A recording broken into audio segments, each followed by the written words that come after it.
primeiro reinado de 1822 a 1831.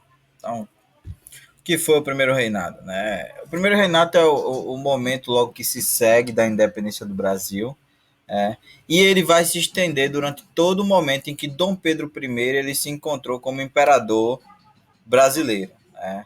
Esse é o momento em que você vai ter basicamente a luta pelo reconhecimento da independência e a criação da primeira Constituição brasileira, que é de 1824. Né? Então, quando falamos de luta pelo reconhecimento, a gente está falando de dois pontos importantes. Uma dimensão que seria a dimensão interna, né? Apesar do Brasil ter se tornado independente, mas você tinha as províncias que continuavam basicamente obedecendo às determinações portuguesas. Né? Isso acontecia principalmente porque você tinha grupos que eram a favor da independência e grupos que não eram a favor da independência. Né? E aí você vai ter, por causa disso, uma série de levantes populares, né, que vão ser apoiados pelo exército imperial e que vai basicamente ser responsável por expulsar as tropas portuguesas do território brasileiro. Né? Então, basicamente, você vai ter lugares como Piauí, Maranhão, Pará, que são locais em que a maioria que se encontrava no poder local estava vinculada a essa ideia de pertencimento, da necessidade de manutenção ao pertencimento à metrópole portuguesa. Né? No âmbito externo, a gente está falando basicamente no âmbito internacional. Né? Então, o primeiro país que vai reconhecer a independência brasileira é os Estados Unidos. Isso acontece principalmente porque você tinha uma doutrina chamada doutrina Monroe, que dizia que a América deveria pertencer aos americanos. Né? E Portugal, por sua vez, não deveria exercer poder sobre a sua colônia. Né? Então, isso garantia o respaldo dos brasileiros em querer a sua independência. Né? É somente um ano depois que Portugal vai reconhecer a independência do Brasil. E isso acontece principalmente mediante o pagamento de 2 milhões de libras esterlinas. Né? É interessante porque Portugal devia 2 milhões de libras esterlinas à Inglaterra. E, basicamente, o Brasil pega esse dinheiro emprestado para pagar Portugal com a Inglaterra. Né? Então, basicamente, foi um valor que foi usado para saldar as dívidas portuguesas. Né? A Inglaterra ela só vai reconhecer a independência do Brasil 2 anos depois que Portugal reconheceu, no caso em 1827. Isso se dá principalmente porque a Inglaterra tinha uma ótima relação com Portugal. E acabava que, se ela apoiasse a independência brasileira, podia azedar essa relação que eles tinham com a metrópole brasileira. Então, qual foi a grande decisão? Esperar Portugal primeiro reconhecer essa independência. Né? A Inglaterra tinha interesse, sim, no Brasil, num Brasil independente, principalmente porque ele ia se constituir como um novo mercado consumidor. No entanto, ela aproveita esse momento principalmente para renovar o Tratado de Comércio e Navegação. Né? É esse tratado que basicamente fazia com que os produtos ingleses entrassem no Brasil com taxas, com taxas muito menores, né? O que permitia que esses produtos concorressem com os produtos produzidos no Brasil. Então, esse processo de independência, né, isso faz com que a independência, inclusive, ela tenha uma extensão maior.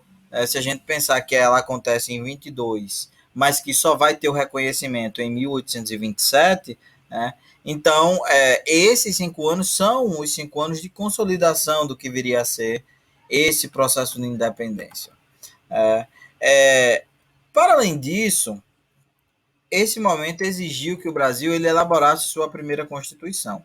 Né? Então, logo após a independência, o que foi criado foi uma Assembleia Constituinte. Né? A Assembleia Constituinte, para quem não sabe, é um grupo de pessoas que são responsáveis por escrever a Constituição. Essa Assembleia, basicamente, ela foi convocada pelo imperador Então, essa primeira Constituição, ela era composta por advogados, por professores, funcionários públicos, né? Então, basicamente, havia aí nesse processo, é, havia nesse processo uma, uma gama de pessoas que queriam, inclusive, a limitação do poder do imperador. Então, quando você tem a elaboração desse documento, né, que foi disputada principalmente entre 4 grupos políticos, né, você tem os absolutistas, que defendiam a centralização do poder no imperador, você vai ter os liberais moderados, que desejavam diminuir o poder do imperador sem alterar privilégios sociais, você tem os liberais exaltados, que desejavam a diminuição do poder do imperador e transformações profundas na sociedade, e você tem os bonifácios, que defendiam a monarquia constitucional. A disputa entre esses grupos levou à elaboração de uma constituição que basicamente limitava os poderes do imperador. Então, no momento em que Dom Pedro percebe que seus poderes iam ser limitados, ele dissolve essa Assembleia Constituinte. Essa Constituição de 1824 ela é elaborada pelo Conselho do Estado, né? O Conselho do Estado são pessoas de confiança do imperador, basicamente eram 10 pessoas. Eles elaboram um documento que Dom Pedro vai outorgar, né?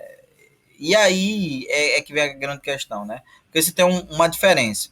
Quando uma Constituição ela é produzida e ela é publicada, né, ela é promulgada, ou seja, não é imposta. Ela é construída com base nos vários setores da sociedade. A Constituição que Dom Pedro fez é outorgada, ela é imposta pelo imperador. Né? E ela vai ter uma função que é basicamente centralizadora. Né? Ela vai manter o poder centrado no imperador. Né? Ela vai ser uma Constituição que tem eleições indiretas. Né? O voto dela é censitário, ou seja, nem todo mundo participa, apenas aqueles grupos sociais mais favorecidos. Ela destinava-se esse voto apenas aos homens, né? E ela vai definir como religião oficial o catolicismo. Para além disso, ela também vai criar uma divisão dos poderes. Né? Você vai ter 3 poderes que são os mais comuns: o legislativo, executivo e judiciário. Né? Legislativo, aquele que produz as leis; executivo, o que executa as leis; e o judiciário, aquele que julga e promove justiça. Né? Mas você vai ter um 4 poder que está acima de todos os outros e que esse poder só poderia ser ocupado pelo imperador. É o poder moderador. O poder moderador poderia interferir em qualquer uma das 3 outras esferas. Então, podia interferir no legislativo, podia interferir no executivo e podia interferir no judiciário.